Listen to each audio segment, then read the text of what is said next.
Hi, my name is Isabel Thiessen. I am the marketing administrator at RightClick. I'd like to welcome everybody today to the AIAOC plus RightClick IT for Architects in the Modern Workplace, a modern cybersecurity strategy for your architecture business. I want to provide some background on RightClick. We've been in business since 1997, providing enterprise-grade IT services and cybersecurity to organizations throughout California.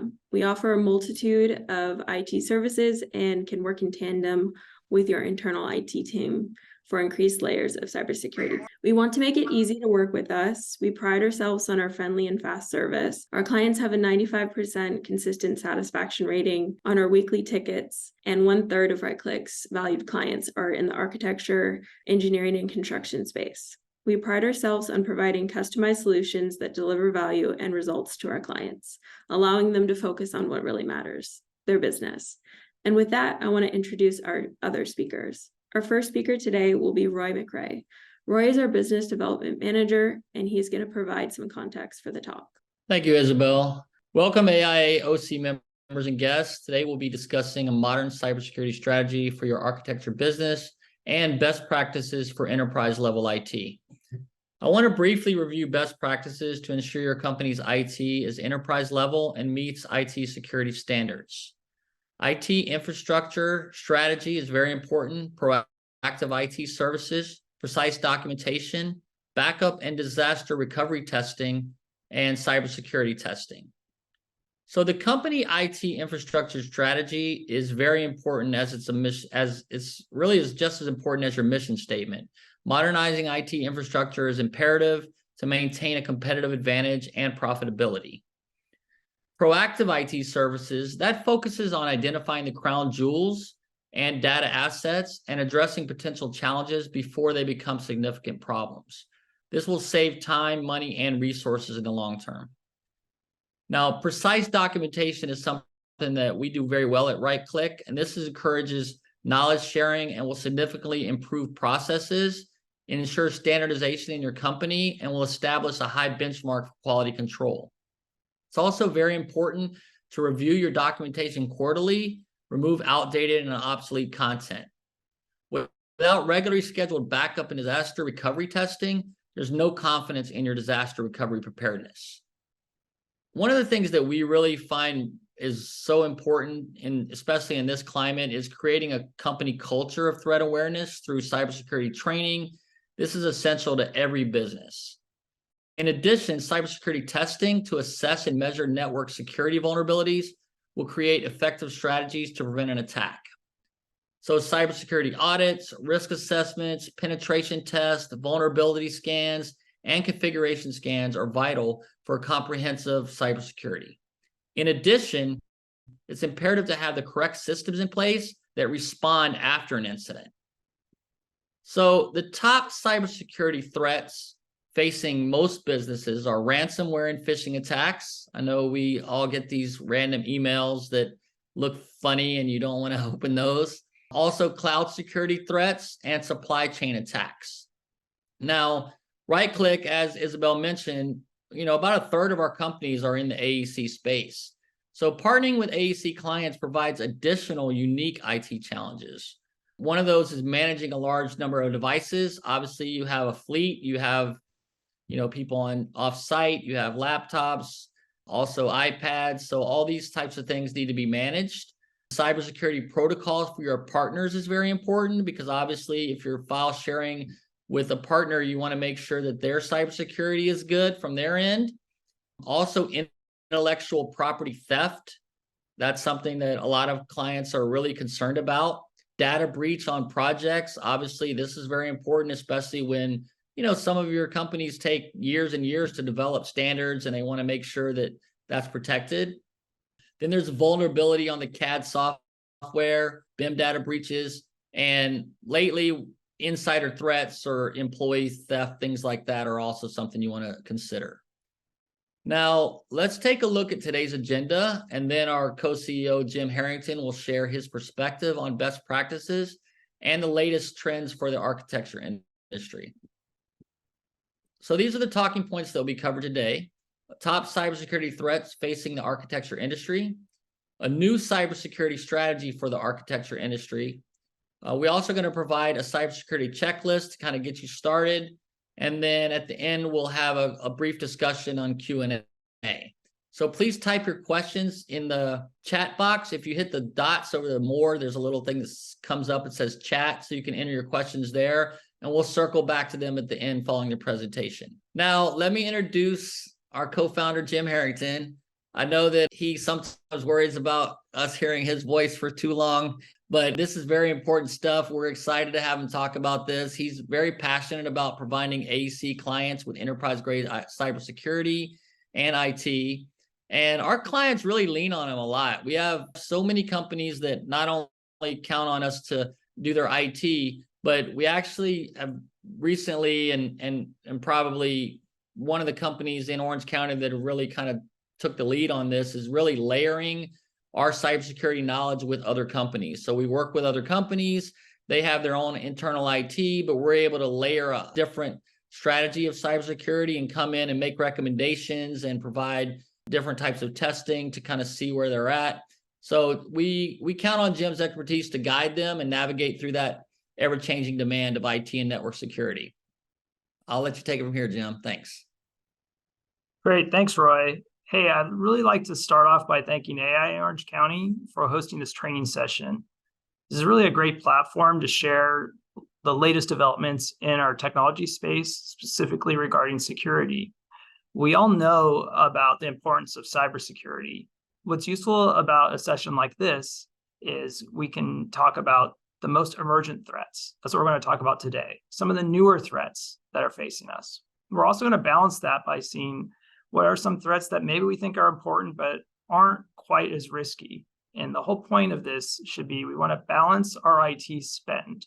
We want to come out with this with an idea that we have a fixed IT budget. Well, what should we put this for? Are we protecting the right things? We all know it's really upsetting and disastrous to fall victim to a cyber attack. Our point here is we want to do everything we can to lessen that. Our clients and our employees are counting on us. So what can we do to lessen the likelihood of these types of attacks? I'm going to start out today and cover the top threats that are facing us. And then we'll talk about the ways that we can address them. So first, these threats, these aren't AEC or architecture specific. These are the top threats facing all business. First one here we'll say is ransomware. Sure, everyone is familiar with ransomware. It's been in the news. This has probably affected some of your businesses or definitely other businesses that you've worked with. The thing to remember about ransomware is the way this attack is shaped is it starts out with some type of intrusion, some type of phishing, usually an email. This is the hardest attack to defend against. The reason ransomware is so difficult to defend is it's assuming that the person that gets attacked, say an employee at your office, they have access to some important data. Now, to defend this attack, you're not going to say, well, no staff member has access to any important data. So your staff, they're going to have access to a lot of files. You're always open to this. What happens in a ransomware event is someone will execute malicious code that'll go through and it'll encrypt or scramble all your important data. This is the hardest one to defend against because of this. But the issue here is like, this is what you want to do for your business. This is what you want to invest in, is you want to make sure that in the event of a ransomware, all your data and all your backups are not encrypted or affected at the same time. This is the goal of the attacker. The attacker is not just to disrupt your business for a day. So for instance, if you have important architecture files stored on a server or in a cloud service, one of your staff gets thinks it's a legit email, they click it, it's a malware, it's a ransomware, it goes and encrypts all your files. That's a bad day for your office. You guys can't get into your work product. But this should be all very restorable. Then you're up and running within a day. What the ransomware wants to do is at the same time they infect your data, they want to infect your backups. So you have no means to restore. And then they'll ask for a ransom payment to get this back. There are some special strategies we're going to talk about to prevent that from ever happening. That should be your focus here in cybersecurity, is prevent all your data from being compromised or encrypted at the same time. And understand with ransomware, it's usually not about taking the data.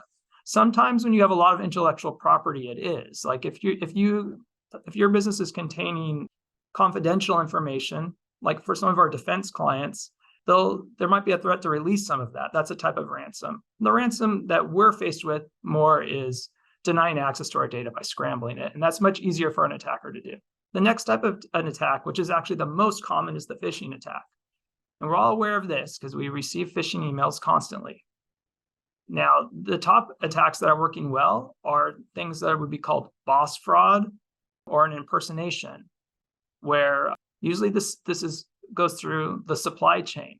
A client or a vendor or a partner, maybe someone in an engineering company or at a contractor, gets phished, their email credentials get compromised, someone signs in as them. The way this threat has changed over the past 2 years is these emails used to be pretty easy to discern, and people would fall victim to it, but usually because they were in a hurry. But now what happens is when this outsider gets phished, the attacker is actually taking the time to read the email to get contextual information. And so a staff member at your company might get an email that says, here's the updated drawing for this project that you've been asking for. And that's legit, that's it. And then they're not actually even sending a virus or a malware. So it gets through all your security systems. And then you open the drawing, and then the drawing might be a link that points to a web page that looks like it's logging into your Microsoft email system, but it's actually redirecting to the hackers. And they're trying to get into your system. Eventually, the point of the phishing attack is to work its way up to someone typically in like a finance area where they can redirect business payments. So we'll want to talk about ways to defend against this. Both the ransomware and the phishing, they're tough defenses because these things will constantly be happening. So a lot of the phishing, a lot of the protection has to do with, number one is, I'm going to talk about some ways that you can greatly restrict access to your email system. So you want to assume people can actually get into the email system and password is released. That attacker got the password, they still can't get in. Our next type of threat that we want to talk about is cloud security threat. And this is more based on your cloud platform. Much of our member companies are using Microsoft Cloud. There's some BIM software. We might be using BIM 360. There's different ways to configure these. And there's an easy way to track it with what's called a security score to see how well you're protecting your cloud. And then the supply chain attacks are really what I referenced in this phishing, where maybe a client or vendor is attacked, or also your software using an old version of an AutoCAD, and there's an issue with that. So some ways to address this. Okay, now we're going to talk about the unique threats facing architecture. Some of these threats face other industries, but they're especially poignant for architecture, and we want to focus our resources here. This is what's special about architecture. There's a lot of intellectual property in architecture. Beyond just the unique drawings that you create, you might have some standards that some of your companies might have spent 10 or 20 years developing. You want to protect those. Roy mentioned crown jewels, like we refer to that a lot, this data as that. It's really difficult to keep that data safe. Even I've got down here insider threat. The insider threat is really that. It's protecting your company's standards. So a staff member doesn't take that, go to another company and bring all this work that you guys developed. Project data breach. We know in this industry, in AEC industry, architects work with engineers. They work with contractors. You don't have a drawing file that's internal only. It's extremely collaborative. We don't want to be a source of a breach, but we also want to detect breaches with the third parties that we don't have as much control over. CAD software vulnerabilities, I touched on this a bit, but our operating software, like there are many bugs and they're in these things. We need to watch for vulnerabilities. And then BIM data breaches is the BIM system. If some of your drawings are collaborative, you're storing in a information system in the cloud, like how do we watch for data breach? So that defined our threats. So now we're going to start talking about some strategies and some methods to protect them. We're going to be a little light on the extreme tech talk. There's some terms we might touch on. I dropped this slide in here to reference some of these terms. And a lot of this is for the newer type of security that people might not all be aware of. We're going to start talking about what's called zero trust security. It's a new security model. And in zero trust, we use some of these terms. Now, an EDR That's what we used to call antivirus. Now we call it endpoint detection and response. Endpoint is the end device. And the reason it's an endpoint, it's not always a computer. Sometimes it's a smartphone, tablet. It's whatever the user's interacting with. The reason it's called detection and response is antivirus used to be, it was definition based. You'd have an antivirus software like a Symantec or something on your computer. It would look for a certain type of virus signature.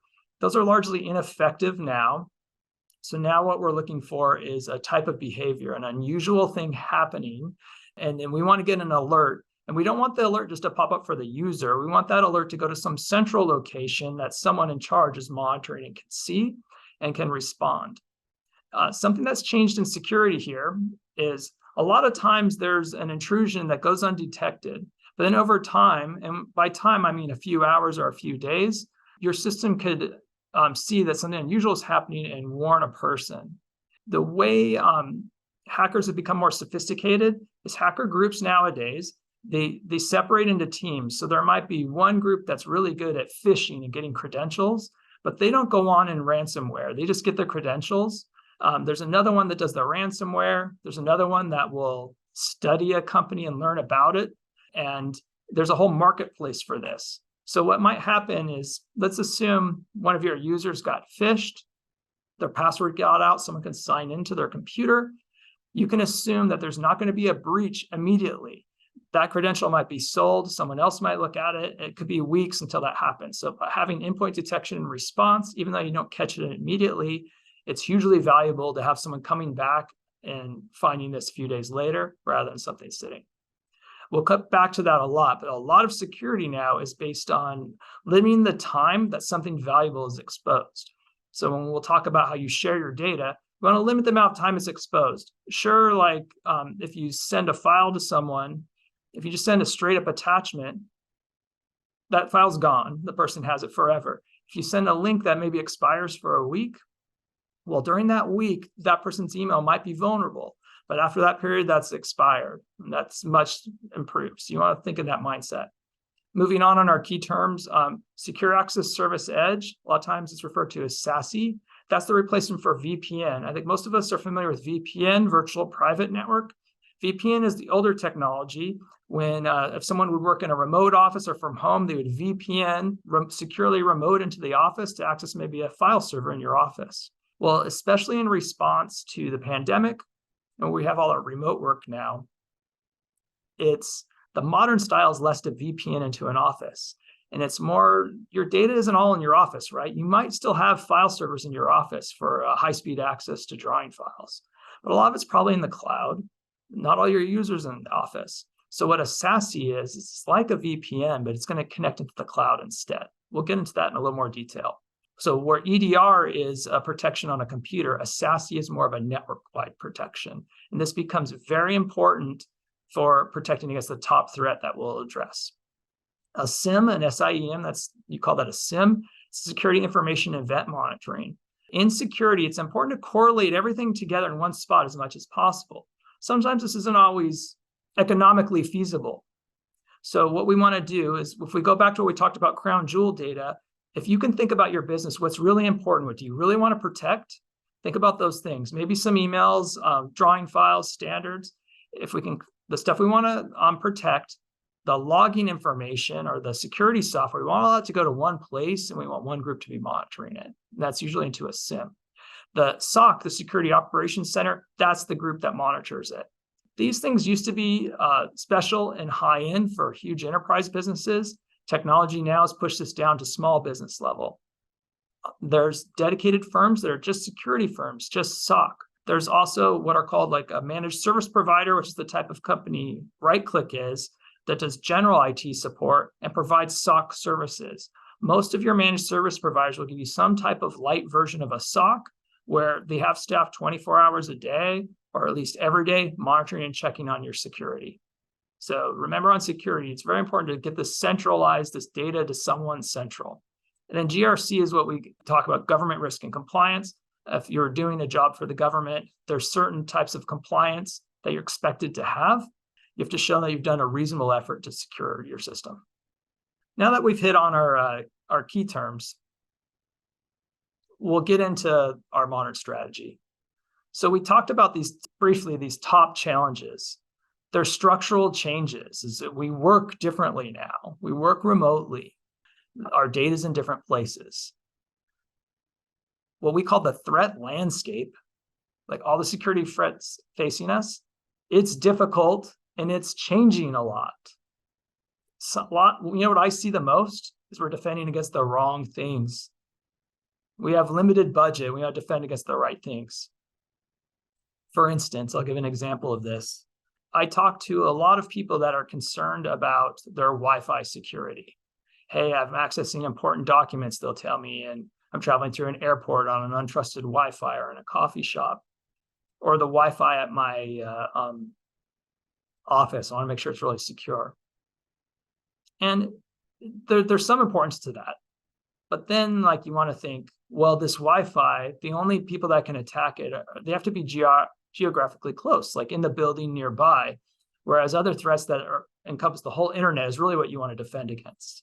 There's when you design a security plan, if you don't protect against what's called a level 1 threat, but you're defending against level 3 or 4 threats, you're still only like a level 1 security. And where this comes from is the National Institute of Standards.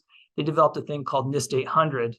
That's a security model for all businesses. If you follow NIST 800 171, and they have a list of security controls 1 to 5.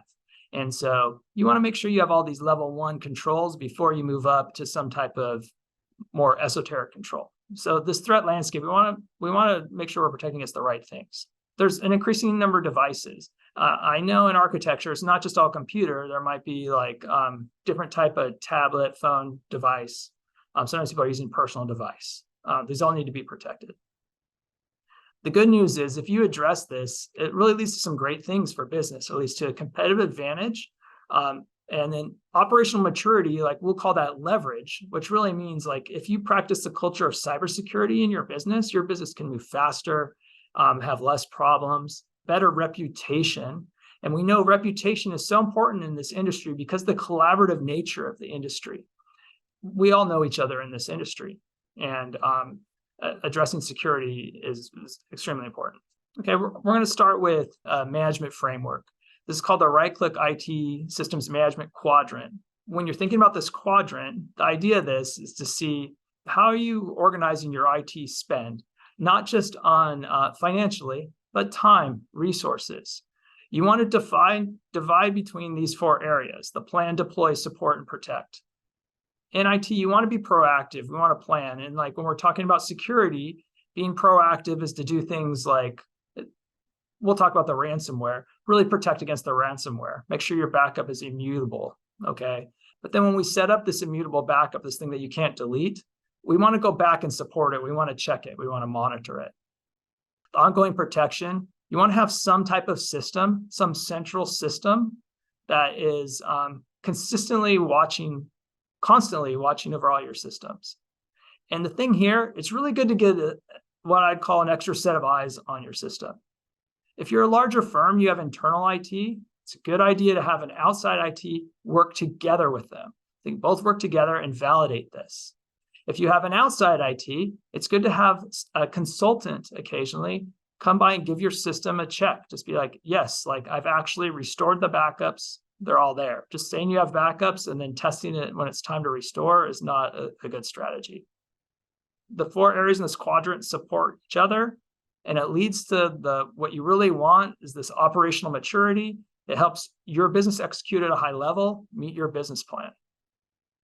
Okay, I'm going to talk about the top threat today, the top new threat, and we're going to get to how to fix these things.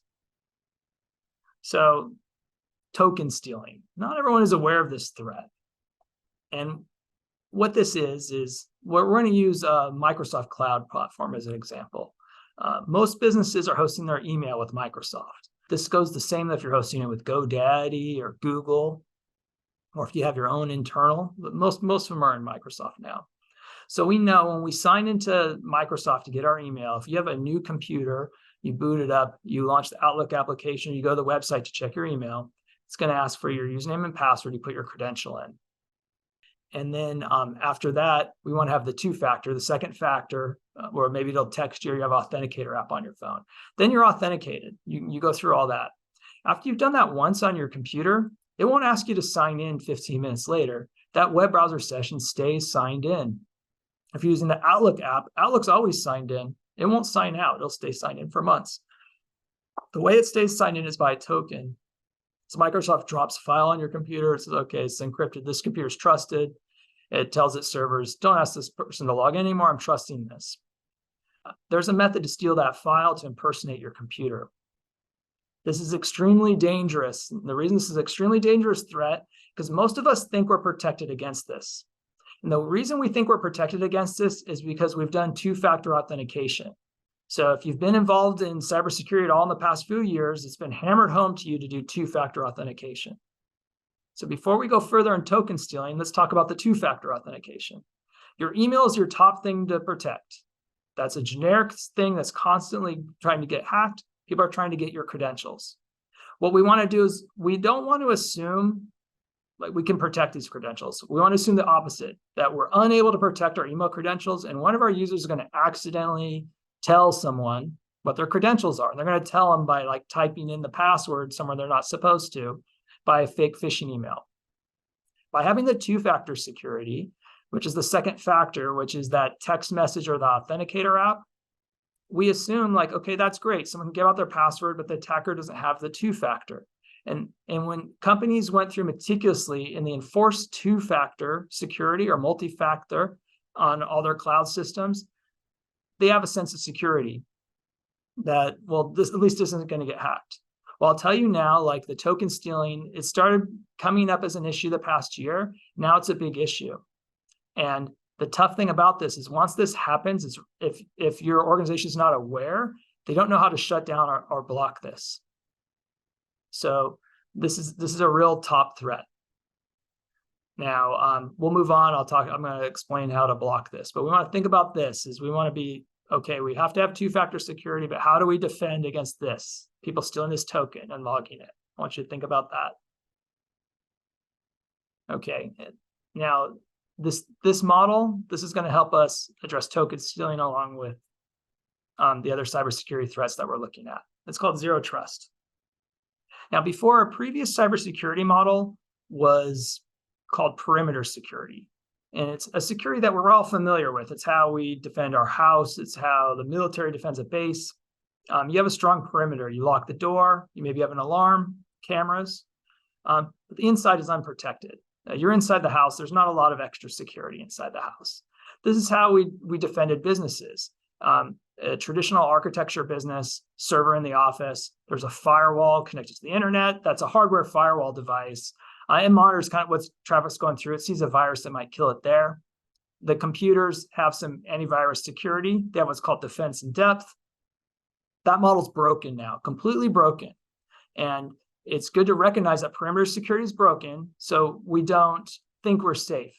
So what we should think is if we assume zero trust, we assume the computer is not safe anywhere.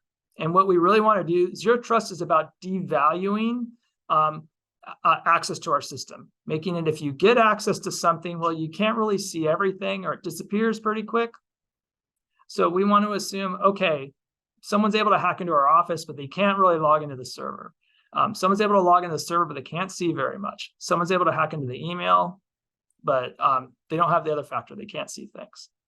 So the principle on zero trust is, number one, it's verify, which in security, we're all about identifying who's who. And this is the trick with all these phishings and the frauds. People pretend to be the boss, pretend to be someone else.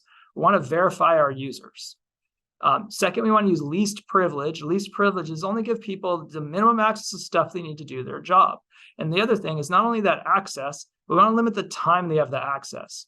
So you have a staff member, they're working on some projects, nothing particularly secure. They're allowed to see all the client projects, but they're only working on 2 projects.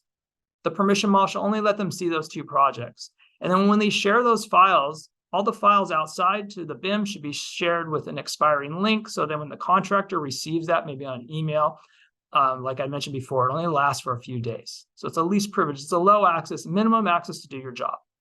And then number three, we want to assume breach. So we want to assume someone got into everything, everything's not secure, and it shouldn't be a huge problem or a disaster when someone has breach. Okay, so I talked about perimeter versus zero trust. Implementing this, the good news is, especially post-pandemic, a lot of the vendors have stepped up a lot of the software. They're inexpensive to do zero trust. So classic approach, perimeter security assumes you're buying gear. You're buying a firewall for your office. You're setting up servers. You're setting up VPNs to your office. Okay, that stuff, it's usually an upfront cost, and it's a higher management cost. You either need a technical employee at your office, or you need someone kind of like our company, like an outside technician to manage this thing and monitor it and update it. As soon as you buy something, the clock starts ticking on, did it get patched? Has it been constantly updated? The zero trust model, you're not as much buying gear, you're signing up for something. So maybe instead of buying like a $2,000 firewall, you're paying a $7 fee per user for a cloud security firewall. And the replacement for the firewall and the zero trust is the SASE that I talked about in the key terms. So this is a big thing. And this is going to come back to how you protect against token stealing. So this is what the SASE does. It's like a VPN, but it's also like firewall security. When we think about zero trust security, we push the security all the way out to the edges. Security is always at the edge, and the edge means your devices. So it's not some big central thing doing it. So every computer at your firm has the SASE agent, kind of like the modern VPN agent. This SASE agent, it logs into a cloud provider that encrypts all your traffic. So all the data going through your computer is encrypted, and it goes through this cloud provider. There's different providers that do this. We like one called Total. There's different ones, different SASE providers. When all your encrypted traffic goes through the cloud, they have servers in the cloud that are going to provide the firewall service. They're going to inspect this data. They're going to see, does this look like malware? Does this look like this unusual activity? If it is unusual, it'll report back to you. It'll tell either your IT company's security operations center. It'll tell you, this is unusual. This is something that's going on here. If they're pretty sure about it, the SASE will block it. So it's providing that security, which is good. But it's doing something else. And when you enable this, this is how you protect the token stealing. This is very important, is not on your device side, but on your cloud side or your data side. You probably have data in 2 or 3 places. I bet you a lot of you have data on the server in your office still. Okay, there's going to be some data in a cloud, like in a BIM system, and you're definitely going to probably have emails in like a Microsoft 365, Google Cloud. Now, right now in that Microsoft 365, that's what we're really worried about, the token stealing. And we turned on 2-factor authentication, but now we know that's a false sense of security. It's really important to have, but people can get by that. There's a setting though in the Microsoft Cloud where we can say, like right now, when you set up Microsoft Cloud, you can be anywhere on the internet and check your email. There's no restriction. But we'll say, no, let's restrict that to just one location. So you might have said okay, only allow access to the Microsoft Cloud from your office. And then by doing that, that really locks things down. Because if you assume if someone stole someone's token, unless the attacker's in your office, that's restricted. They're not going to get in. So that really protects against token stealing. So again, to protect against token stealing, we restrict the network access. We restrict on where you can access your email instead of the whole internet, maybe from just one location. But there's a little problem here. If I just restrict it to your office, I'm kind of going to the old perimeter model where I'm saying, okay, you can get your email only from your office. So people can't check their emails at home, or maybe they can, but they have to VPN to the office using old VPN technology. It's expensive. It's a lot to maintain. And not everyone works from the office even, maybe. So instead, we're going to use the SASE. We're going to use the SASE. It's going to be that VPN to the cloud, which is a restricted network or restricted IP address. It's just one location on the internet. We tell your Microsoft Cloud, hey, you can't get into this thing unless you're on the SASE, unless you're on that location. Security just went up tremendously because now people can have all your credentials. But if they don't have the SASE, they can't get into it.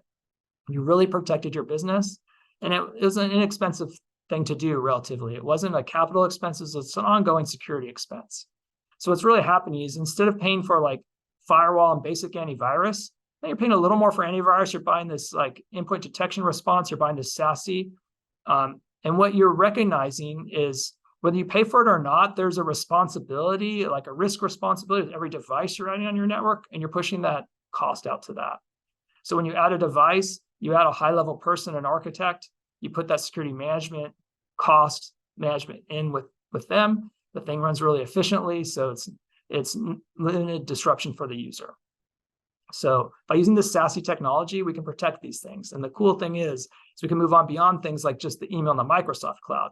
We can protect our BIM, we can protect access to our office. You don't need to VPN to the office anymore. If you have file server there, you can link that SASE cloud into it, connect that way. So I'm using a lot of these key terms. The important thing to remember here is beyond just having this security on our computer, we need to add this network component if we want to protect against the token stealing, which is the top threat. We know we're assuming zero trust. We're assuming we're going to get phished. Someone's going to trick our users. And we want to be like, that's okay. They can trick our users, but they're still not going to get in. That's what we're after. I've got a chart here. This is an idea from moving to perimeter to zero trust security. If you work at a firm that has a largely perimeter model, that can stay in place. You can layer these zero trust on here, but it just becomes much easier to manage over time, and you become working with a couple of cloud-based vendors versus equipment in your office. Okay, and I think we addressed this. So we've got here is like the benefit of really using like a SASE or a zero trust versus a traditional VPN.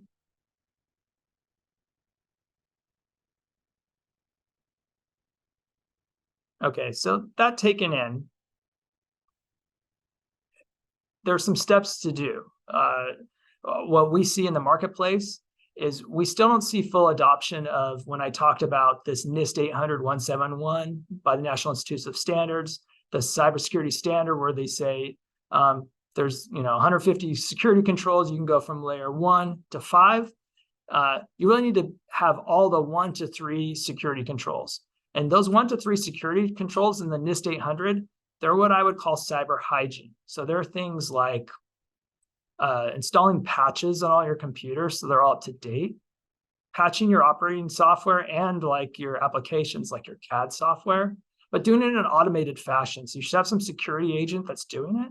Then you should have an outside provider that's centrally monitoring that. You need to do that. You need to have a complex password. You need to have multi-factor security. These things are still all required. You need to do the cyber hygiene things to be a level 3 organization. And these are the common sense security.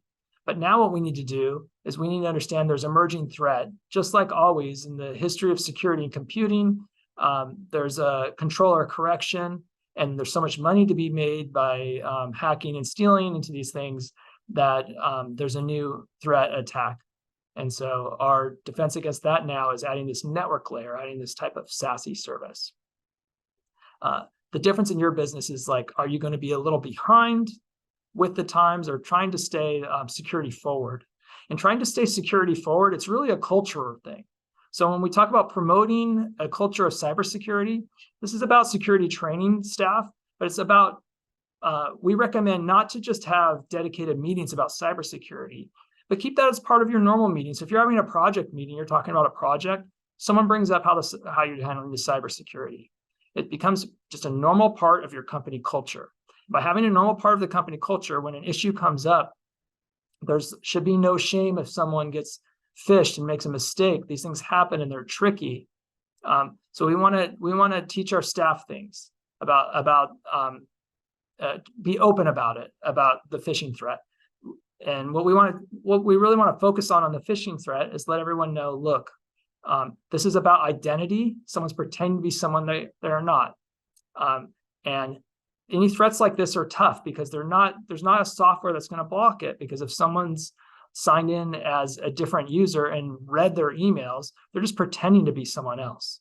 So you have to do a few things. First, a phishing might come from a fake email. So like actually read the email address. We see the boss fraud all the time where someone pretends they send an email with the name of the boss, but when you actually look at the email, it's not from their domain. So what you can do is at your company, you set certain standards and you keep it very simple, where you say, hey, we're not going to communicate with each other via text message. We're only going to use the company email system. We're not going to use personal emails. We're only going to use maybe Teams or Slack, like some type of chat. You have a standard way to communicate. If there's some type of elevated communication, like it's about changing banking or something, we're only going to do this in person or talking. You have a standard for this. By setting those standards in place, it makes it less likely that the staff's going to be tricked. But again, remember, we're going to do zero trust. We're going to assume that people still are going to get tricked. Now, the idea here is like you want to keep your business moving fast. So it's like having this culture, like getting on the bandwagon with staying current. It gives you that operational leverage. Okay, it really it lessens the likely of a real adverse event happening that's going to slow you down.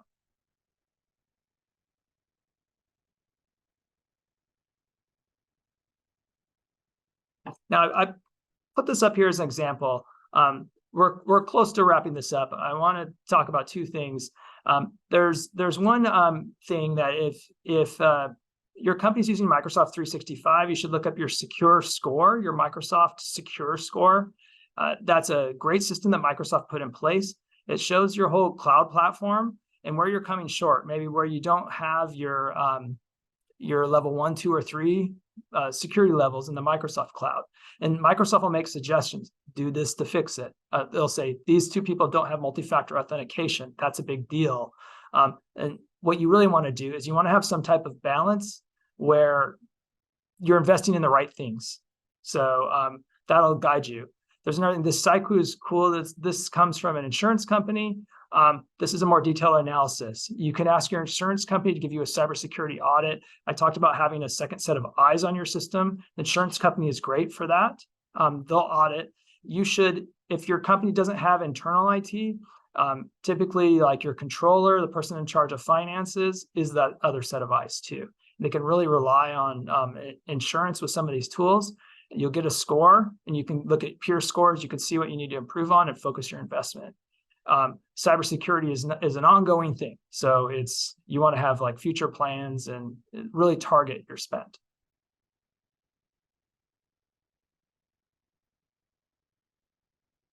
Okay, and to wrap up, let's go back, look at our threats, and let's talk about like the best strategies that we're going to use to address these threats. So ransomware, we talked about how ransomware is really hard to actually stop the ransomware from happening because our staff have members to secure important files. Our staff have access to secure important files. Since they have that access, they might get ransomware. And at Zero Trust, we're assuming they do. So what do we want to do? You want to make sure your backup is what's called immutable. So check and find out if that setting is on. What an immutable backup is when you back up to the cloud, if it's marked as immutable, even if you're the system administrator, even if the IT company has the administrator password, they can't delete it. They'll click delete and they'll say this cannot be deleted for however long the immutable period is, 30 or 60 days. By doing that, you assume zero trust-wise that some attacker got into your backup system, clicked to delete it, encrypted everything, and the backup system will say, okay, we'll delete it in 60 days. So that gives you enough time so it doesn't actually get deleted. So the immutable backup is the key. The backup is the key to prevent yourself from falling victim to ransom. Now, you might get your files encrypted one day and have to restore, but that's where you want to stop.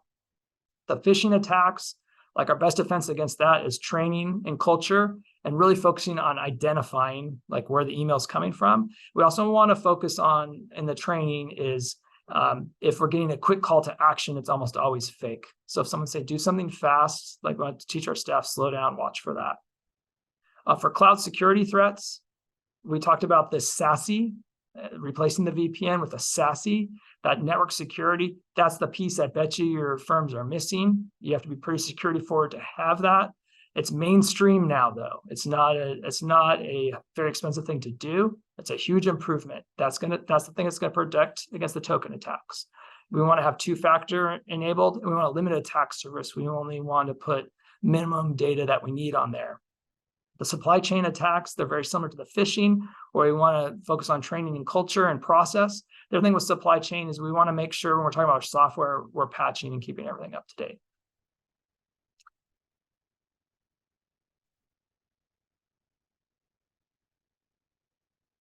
Now, those were the general cybersecurity issues. These are cybersecurity issues facing specifically architecture businesses. Our IP, we have more IP here, all these drawings, and the nature of our IP is a little different because we share it a lot with the outside world. If we have a SASE, this security, we can restrict our files based on location. So then there's a setting in your file system if you're using like a BIM or a Microsoft Cloud where you can say these are only accessible from certain locations. If someone takes the file, it's useless. To protect against project data breaches, again, we want to limit the value by expiring data, expiring links.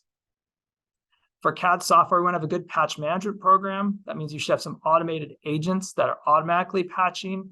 You should have a reporting from your IT department showing that they're keeping things up to date. I know with CAD software, sometimes there's an old license that's expensive or running on old software. We want to try to stay current because of the security issues. Insider threat, we want to give least privileged access, only give access to exactly what's needed. And similar with like the BIM databases, we'll limit just what's needed in the systems.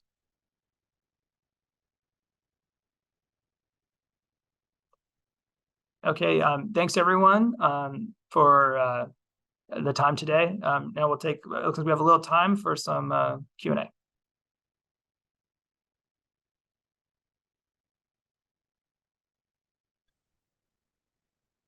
Thank you, Jim. That was very informative, provided great insight to current IT security protocols. Maybe we should check with Jeff to see if the attendees could qualify for some extra education credits, because that was very good. There are some questions in chat. Let's address the questions. If you have any questions, please be sure to enter the questions in the chat tab. Thank you to everyone that has asked some questions. First question we'll let Jim answer. Would you prefer any of these security measures over another, or is it best to use a combination of them to fully secure your data? I know we talk about layers of cybersecurity, so I'm sure Jim will talk about that. Yeah, so that's a good question. So you want to practice what's called defense in depth. So part of this zero trust mindset is assuming whatever security control you put in is going to get defeated. So you'd want to have something backing up that control. Now, that said, if you have some high level control, like your links expiring, some high level thing, but you don't turn on a low level, like two-factor authentication, there's no point in doing the high level. So the things that I defined as cyber hygiene, you want to have those in place. And if, like specifically, if you talk to a provider, you would say you want your company to be NIST 800 level 3 compliant. And if they're meeting all those cyber controls, those are your cyber hygiene controls.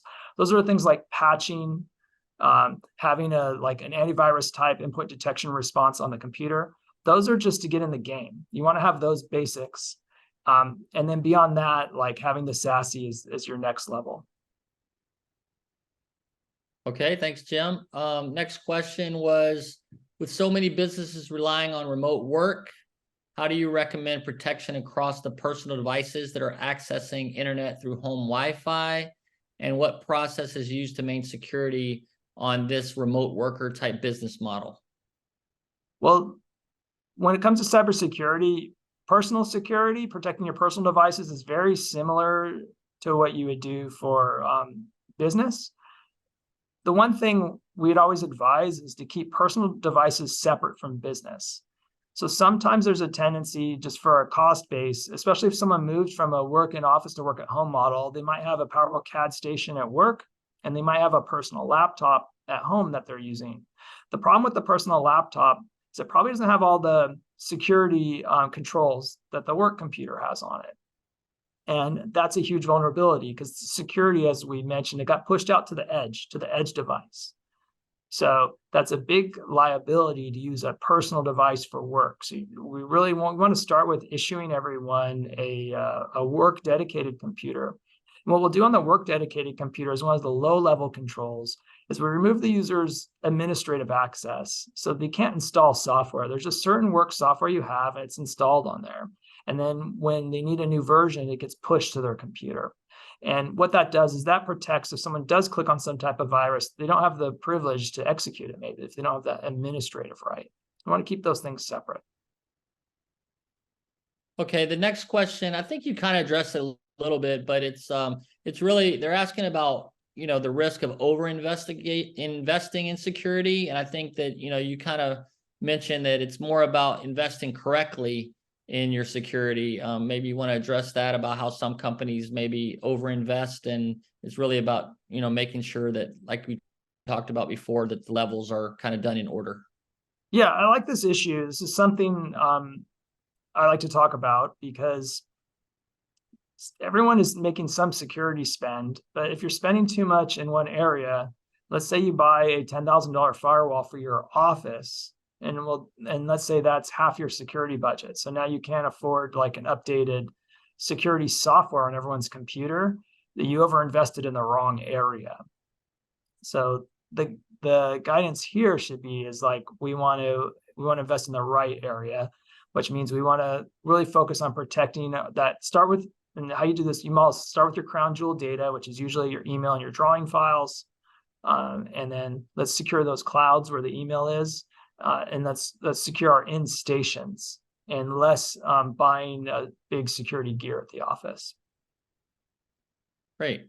Now, just with respect to everyone's time, we're going to wrap this up on time. So a couple more things to go through. Thank you, Jim, for those answers. The example of modern IT security checklist for the architecture firms is included for your review. It will also be available on the AIAOC website. And next, in appreciation for your attendance today, RightClick would like to offer your business an 80% discount on a gap analysis for your Microsoft Secure Score. This will provide insight on the best strategies to protect your Microsoft cloud. Jim went over this briefly, but it's definitely a great starting point for companies because it really gives you kind of a really good look at kind of where you're at with your Microsoft cloud. And that can be used as a starting point for a company to make recommendations, whether these recommendations are followed by your current IT team, or if you would like to use RightClick or another provider. But it really is a great value. We're giving you an 80% discount on that. So we look forward to hearing from you soon. You can reach out to us with the contact information on our website. And thank you again for everyone attending today. We really appreciate it. And I'll turn it over to Isabel to wrap things up. Thanks, Roy. With that, we'd like to thank everyone for spending your time with us today, and a special thanks to AIAOC for providing the platform for today's webinar. We hope you gained some new insight and leave today with some valuable action items.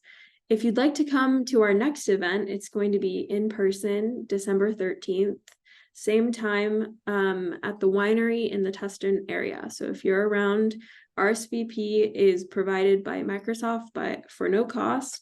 And we're going to be going more in depth with the cybersecurity gap analysis that we've been talking about. So you can get in touch to RSVP for this on our website at rclick.com, or you can reach out to Roy at rclick via email. And thank you so much, everyone, for joining, and we hope to see you at our next event. Bye now.